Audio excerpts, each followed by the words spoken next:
It is the 13th day in the month of March 2023, and we are live here on TAP TV.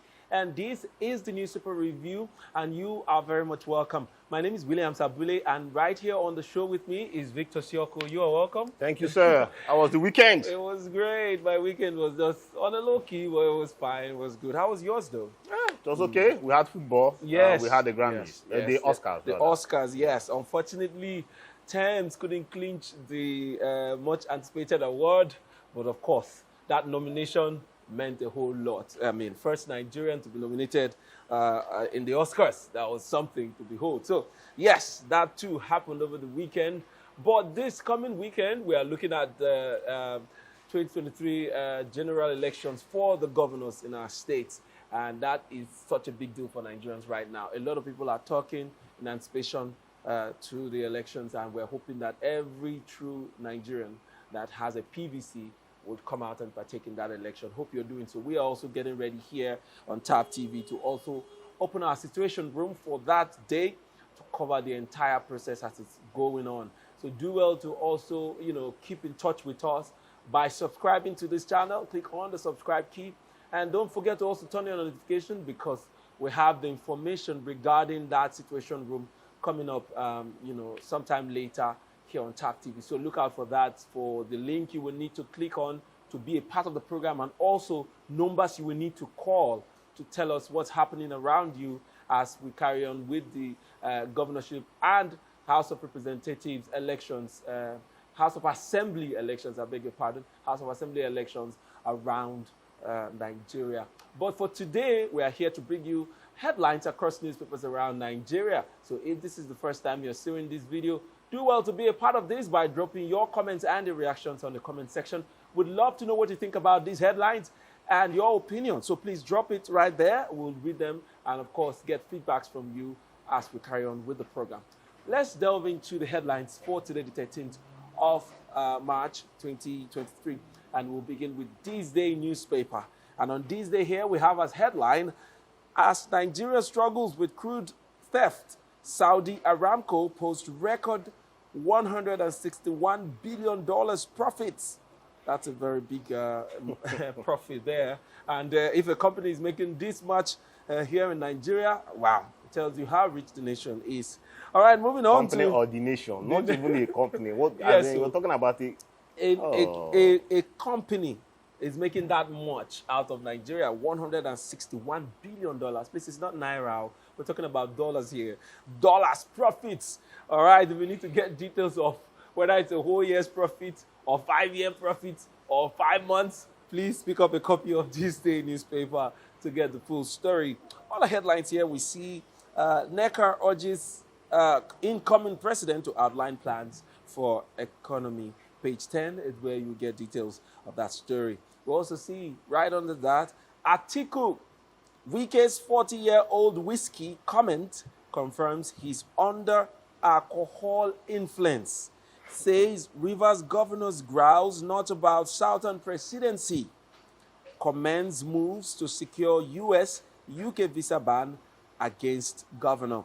All right, very interesting. Page 5 of This Day newspaper, that's where you find details of that story. And to the big frontliner here, it says, U.S. diplomats, even supporters of winners in Nigeria's poll, disappointed with the electoral process, say INEC failed to live up to high expectations it had created for itself.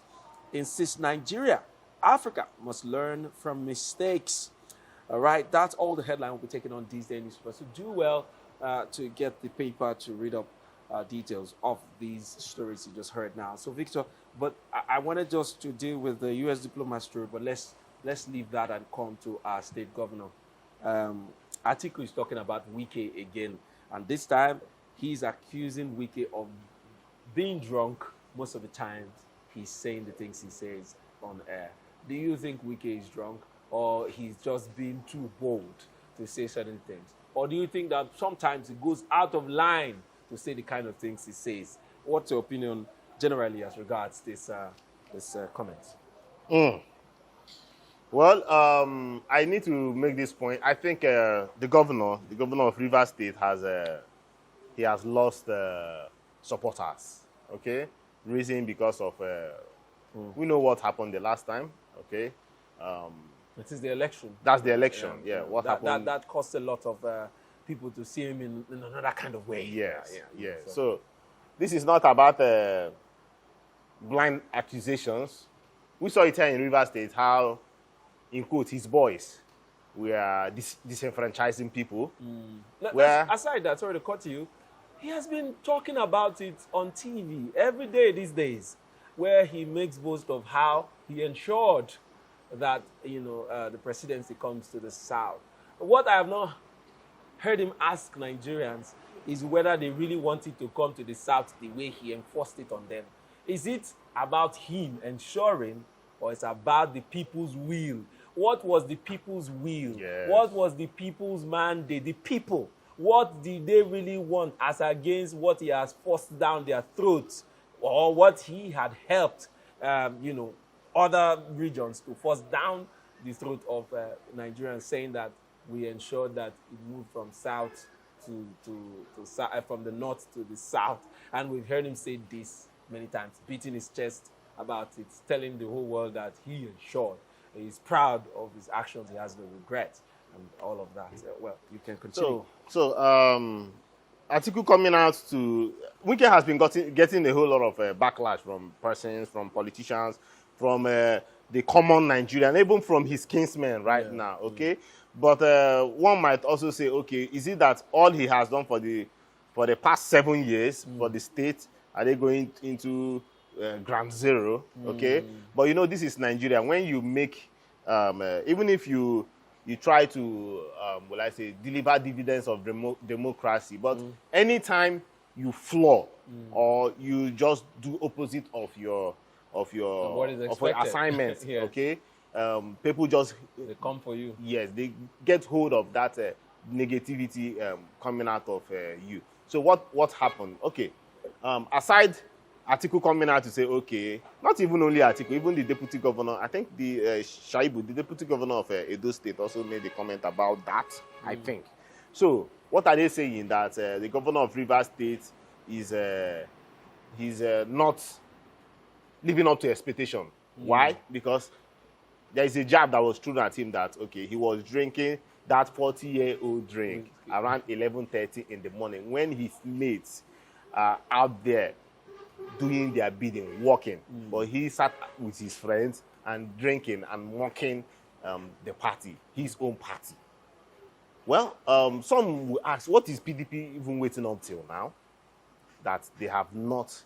For me, I think it is not also right for the PDP to allow him stay. In impunity, like, Yes. as if he's above the law. Yes. So that means that they don't have strong institution there in PDP. Reason, because why would you sack or suspend or expel should be the right word, expel Chimaroke Namani in Enugu State, and when he has even done less things than what Wike has been doing.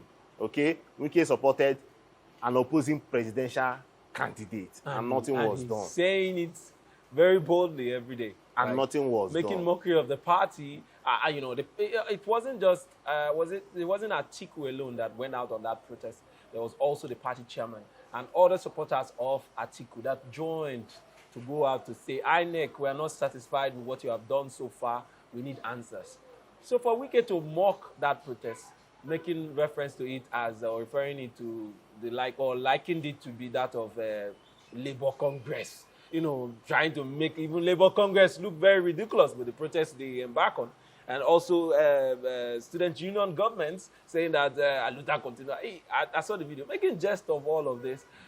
It just tells you, it begins to make one wonder, is he really bigger than the party, as it were? Like, because questions have been raised, or he has made, statements in that line that is, he is the party, that he's almost untouchable in the party.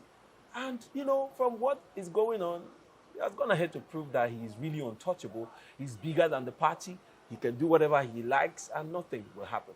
And so I wonder what is going on. If by now the laws that are governing that party or keeping that party has not really gone against Wike, what could really be going on? Okay, I think I think the PDP are waiting just for this The governorship. the governorship election to elapse because they also want a PDP governor. They also want state assembly. Oh, many things are happening in this state. We don't even have the time to even say all these things. But yeah, but aside the PDP, I think they are waiting, and let's just wait from the next couple of days, maybe in the next 10 days. If nothing happens at the tail end of, let's say, tail end of March, oh, that means there is something, so maybe there is a strong agreement that they had that maybe nothing will touch it. Exactly, exactly. But I also, sorry, sir, I also want to make out this point that, see, if Wike and PDP think that they are the most powerful in this state, why is it then that after the presidential election, you will notice that the campaign of this state, especially in Rivers State, has changed? How has this changed? It has changed in the aspect that most of these Guba candidates and their supporters and their godfathers now go to the marketplaces.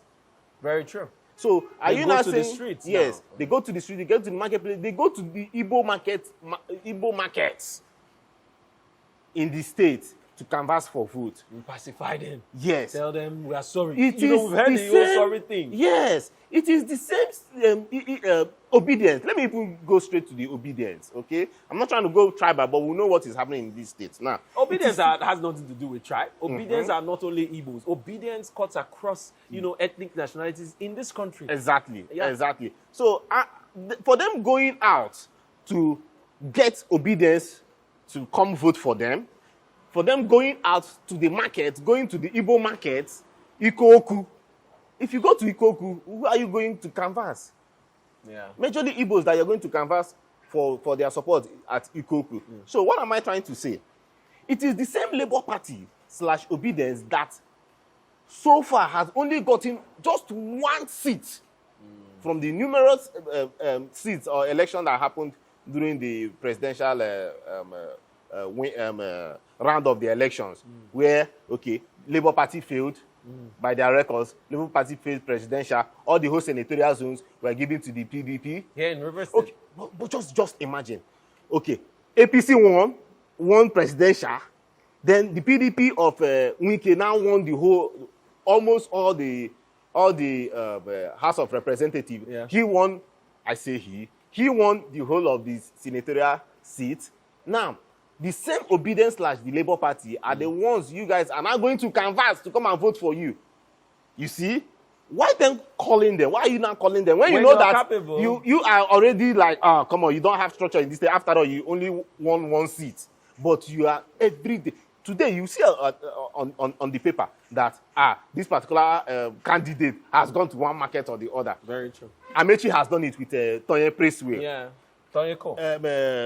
Tonyeko. Oh, where is Tonye Pressway all this while, man? For this year, he didn't show He's been quiet. Yeah, he's been very quiet. He didn't come out to contest for the position. He didn't even support. Yes, he's not also very loud about his support for any candidate. It's not an easy thing. He did it for quite a few years. Yes, maybe his money has gone down. Maybe it's not an easy thing to sustain. Yeah, this kind of electoral thing. It involves a lot of money going down. That's why most times you see incumbents having so much power to make it happen because they have the money backup, that money strength, they have it there. But for people that are upcoming, people that are very capable, competent, but without the money, they are not able to pursue this to a reasonable end. So there you go. You're right. So it is just the two main parties or the biggest parties in Rivers State, that's the APC and the PDP. You don't want to mention SDP? Yeah, the SDP is also there. Oh, you don't want to mention Lulu Briggs? Oh, well. He has been doing a lot too. Oh, that man really campaigned, my brother. Yes, he's still campaigning. It's not over yet. He's still there, out there doing stuff. Did you see the scene where they went to will I say inaugurate or commission a generator? That's the Lulu Briggs. Okay, no, I haven't seen it. Okay, he went to commission a generator that he donated to the immigration. Okay, do you know that on getting to the compound, they shut him out? After he has given them, just so that they go and cut rope, do the main ceremony, he was shut out, that he should not come inside.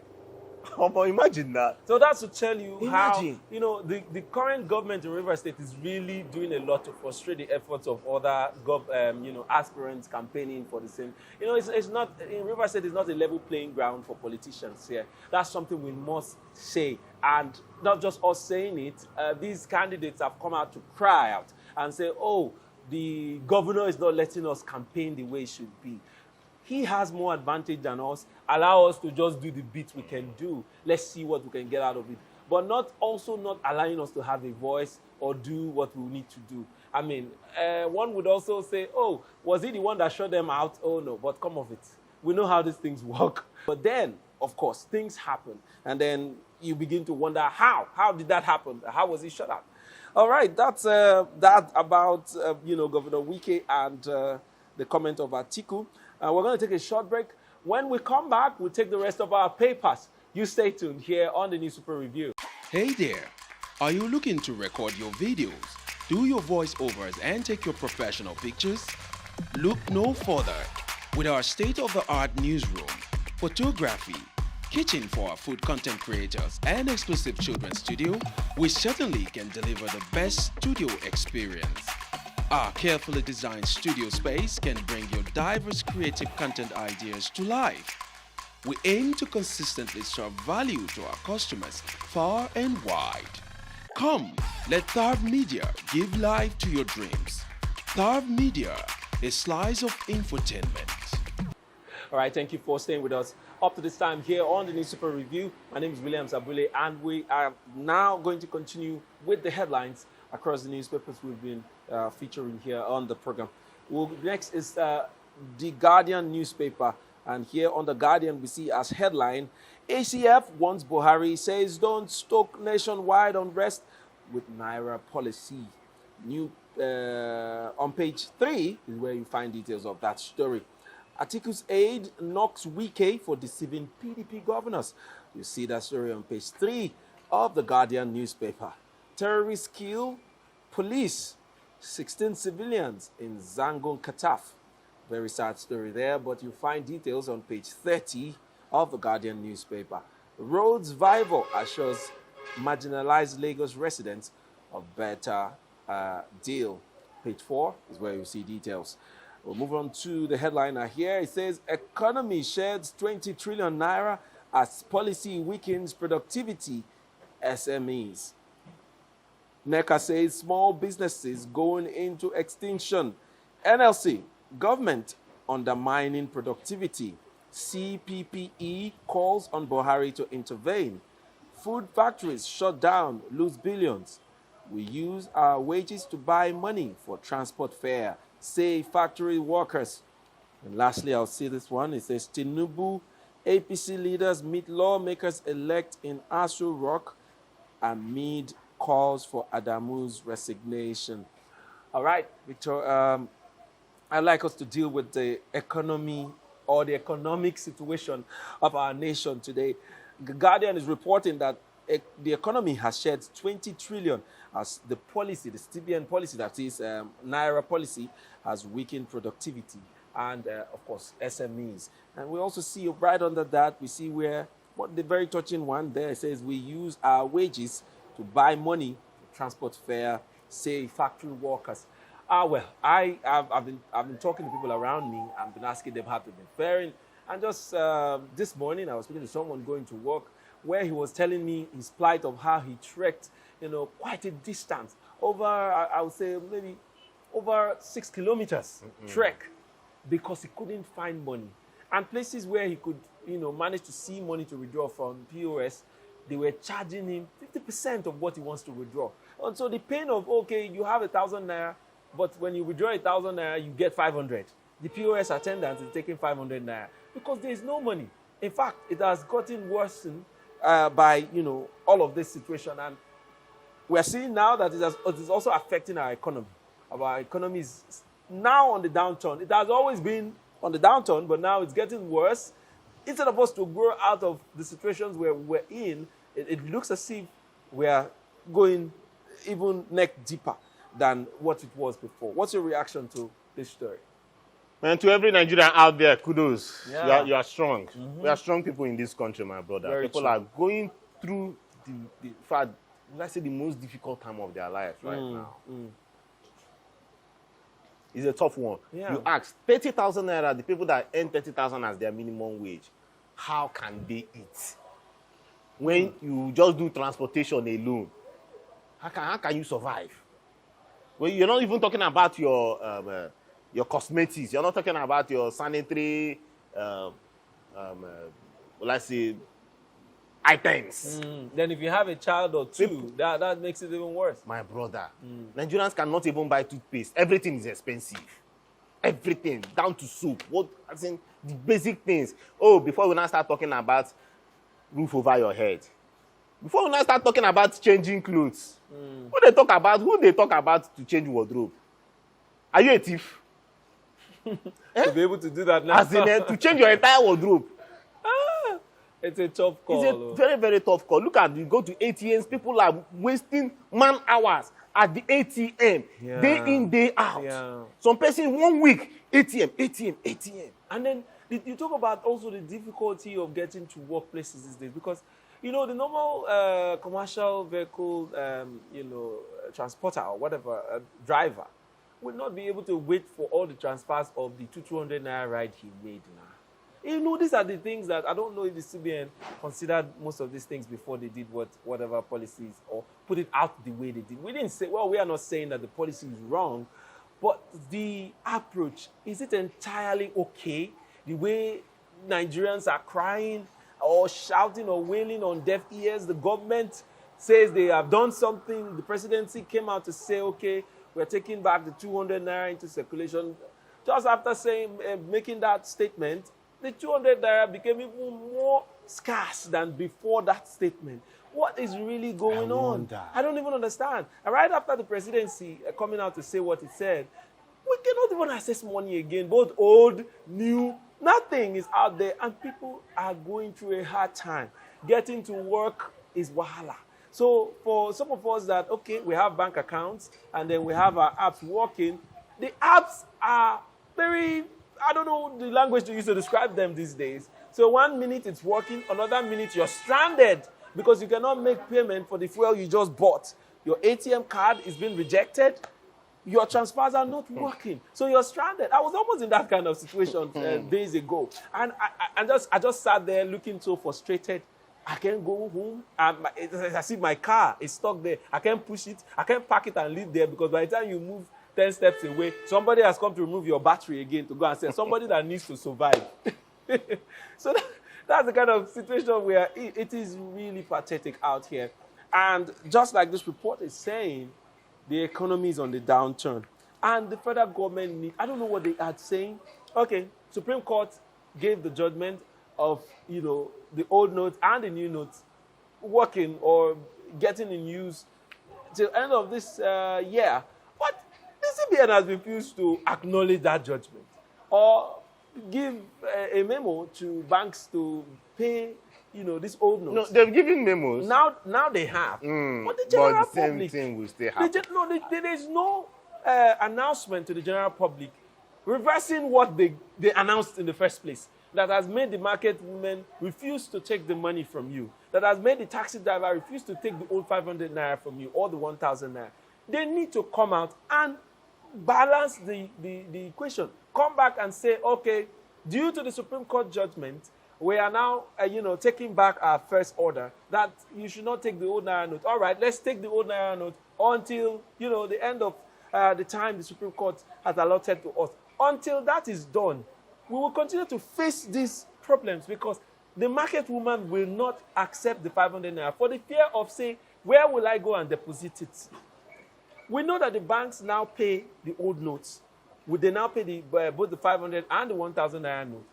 But the market woman does not know what you and I know. Yes. They don't work with the transfers and the banks like we do. They hold cash. They operate with cash. So they gather up to 100,000 naira, they take it back to the market, sell it back, gather it the next day, go back. They don't say a good percentage of them don't operate with the banks. So how are you going to deal with that? I even have issues. The ones that have even already, they have now moved a step further by learning how to use their mobile phones to do all those transactions. Yeah. Right now, the banks are under stress. I mean, our platforms, our technological platform, our source of making this transfer, mobile apps and all that, they are going through so much stress right now. Yeah, that they are making somebody, their integrity. They are putting their integrity in doubt. Oh, sure. Because when you go to the market and you do a transfer, and the woman does not see the alert for the next 8 hours, and she keeps calling you, and you don't know what to explain, so you keep giving her stories and stories and stories. How then do you expect her to accept the next person's transfer? These people, before now, they deal on what is on their hand, not the story of I've transferred it. You will get the alert soon. So it's quite a time for them. See, I was walking by a spot where I usually buy granules in bottle. Yeah. My brother is more than, if not getting to 4 months, 3 to 4 months that I just say since this year I've not, that's it now. Since this year I've not gone to that woman. In as much as yes, I stay. And I'm not asking, how will that woman be surviving right now? Because her main business is to sell granules. Yeah. How will she be surviving right now? And she's old. So, mind you, there is no money, number one. As in, there is nothing, some people, no electronic money, nothing there the account again, self. Okay? Then you now add the fact that commodities like granite is not core food. People right now, you want to, yes, you want to buy drink for somebody. But say, no, I better buy food for me. Nigerians are going, it's a tough multi-dimensional poverty that is happening right now. The question that comes up in my mind is, why should we have a government that is paying so much deaf ears to these cries, to these sufferings of Nigerians, to the sufferings of the ordinary man? Why are they so blind to these things? Why are they so rigid about these things? Okay, yes, the policy, according to them, is meant to better our lives. But at this time, is the approach they are taking, is it actually working? Is it any better? Must we always be treated like animals to get things done in this country? The people living in the Western world, are they any better humans than we are? Are they more human than we are, that we cannot find means or learn from nations, countries, economies that have done it better, or that have done what we are doing now? Because we are not the first nation to do this. We are probably the 1,000th country or nation that is approaching money policies like this. Why haven't we learned better ways of doing this? Must we all behave like animals first before we can get things done in this country? I mean, the suffering is too much. And some people are already, leaving their jobs. Say, now man, when they're alive, go work. Man cannot die of hunger here. Let me look for means of surviving before I can go to work. Because it is tough for them. It's a very tough time. And I don't know whether our government is listening or talking to people that are on the streets. Are they listening at all? It is not a very good time for Nigerians at this time. And I'm hoping that the CBN governor and the president should at least, it is time they come out and say, okay, please, let's have this. The Supreme Court has already given this judgment. There's no going back on it. The Supreme Court is the Supreme Court. It's the highest court in the land. There's no story of we're going to appeal it. This is the judgment of the Supreme Court. Why don't you come out and honor it and give us the statement that Nigerians are waiting for? I think they are waiting for this next election, and they might not just come out. Oh, well, please, if that is the case, by Monday of next week, be cool. Please, it's not waiting Monday, on Sunday morning. Pity Nigerians. People are suffering. Please, if any government official stumble on this video, people are suffering. You people need to do what is expected of you. Please. The electorate, the Nigerian people are so important to politicians during election time. After the election time, we are the way we are like this. Please. We do a lot, and we have so much hopes on you people out there. Please do something to keep our hopes, our fire burning for you guys. All right, that's all we'll be taking from the Guardian newspaper. And let's go into our last paper for the day, and that will be the New Telegraph. And let's see what the headlines there are saying. We see here, Onaekong How INEC can prevent controversy, crisis. Page 4 is where you will get details of that story. You also see Nigeria's first female senator, Franca Afedboa, dies at 79. All right, so page 3 of the New Telegraph is where you get details of that story. We'll see here, polls coverage, withdraw threats to shut down broadcast stations. Serap tells federal government. Withdraw threats to shut down broadcast stations. Serap tells federal government. You find story on page 4 of the New Telegraph newspaper. Moving on to the headliner here, it says Naira policy. Failure to obey court order will lead to anarchy. ACF warns Buhari. Failure to obey court order will lead to anarchy. ACF warns Buhari. Page 3, 28, and 29 is where you get details of that. Right under that, we also say, he also said 10 days long enough for federal government to comply. Exactly what we're saying. 10 days is more than enough for them to comply. Call banks to order. Adeleke tells CBN. Abia governor threatens to sanction business owners, orders that reject old currencies, as Ondo residents urge Akeredolu to compel lenders to accept old notes. You see that thing we were talking about. So now governors are trying on their own to see how, they can get the system running or get it back to order. So they are on their own giving statements to people in their states. Please, you accept the old note. So it is now a legal tender. Accept the old notes. Do what you need to do. This is now still in use, but they also recognize the fact that the government, Buhari needs to come back, the president needs to come back to reverse what he has said earlier. What? If not, their powers are only limited to their states and probably people that trust them. But in general, they don't believe that, okay, what the governors are saying, will override what the president has said. So, it's a lot. It's a lot. And just to let people know, after the election, if the government does not come out to say anything, it might really lead to anarchy because the stress, the pressure people are under now, you don't want that. Please, let's avoid those kind of things. Let's face Nigeria's issues one at a time. We don't need another street protest on ending one where people will come out and say, give us our money, please, what's going on and all of that, please. All right, lastly, I'll take this one. It says here, Gbajabiamila, El-Rufai tipped for chief of staff. SGF. All right. This is a very interesting one. Okay, let me read what the headline under that says, the sub-headline that is. It says, Tinubu plans unity government, Southeast to get Senate president. Southeast to get Senate president. Group ask APC national chair Adamu to resign. NAS leadership.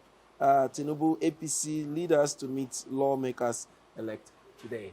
All right. So we have El-Rufai and Gbajabiamila gunning for the secretary to Chief of Staff. The chief of staff of the government of the federation. My brother, I saw this coming. Okay. Somehow I saw this coming. The way they were about this election. Of course, we know that now it's kill and divide now. Everybody is about to collect what they have sold. So this is the time, and we see Gbajabiamila and El-Rufai. What do you make of this story, though? Okay, for Gbajabiamila, I'm surprised. For El-Rufai, I'm not surprised. For Gbajabiamila, I'm surprised because he has won back his seat, to become part of the 10th assembly. So for him to now ditch becoming an assembly member to become a chief of staff, I wonder why he wouldn't want to return as Speaker of the House of Representatives. Okay, I wonder why he would want to go for chief of staff than that. Okay, then secondly, for El-Rufai, I think he is well suited for the job with respect to portfolio. But in terms of performance, I think he might be a tough one for the party. It might be a tough one for Nigerians because of how vocal he can be. How brash. Yes. Will he be able to be loyal enough to stay out the period that he should stay? Because you just saw what happened, especially with the monetary policy, that your president gave an order. You, in your own state, gave a different order, telling the people you must use the old notes, or telling them, don't worry, when Ashiwaju comes into power, we'll upturn this. So to me, he has shown, in terms of character, he has shown that he's not fully loyal, and that might just also happen when Tinubu starts making out policies that does not favor him, or when Tinubu wants somebody to come inside the cabinet and he does not want. So you find out that that might just create some kind of disunity and tension if he becomes the chief of staff here. My 2 cents. Okay, well, we're looking at how that will play out while the newly elected president begins to assemble his team and, people that will work in his government and hit the ground running when his inauguration happens. Well, that's all the headline we'll be taking today. I want to thank you so much for staying with us up to this time. Yo. And to our viewers, you guys are the best. Thank you so much for your time. Until next time, we come onto your screen again. You do well to stay safe and make sure you get yourself ready for the elections this weekend, being the 18th of March, 2023. See you next time and stay safe.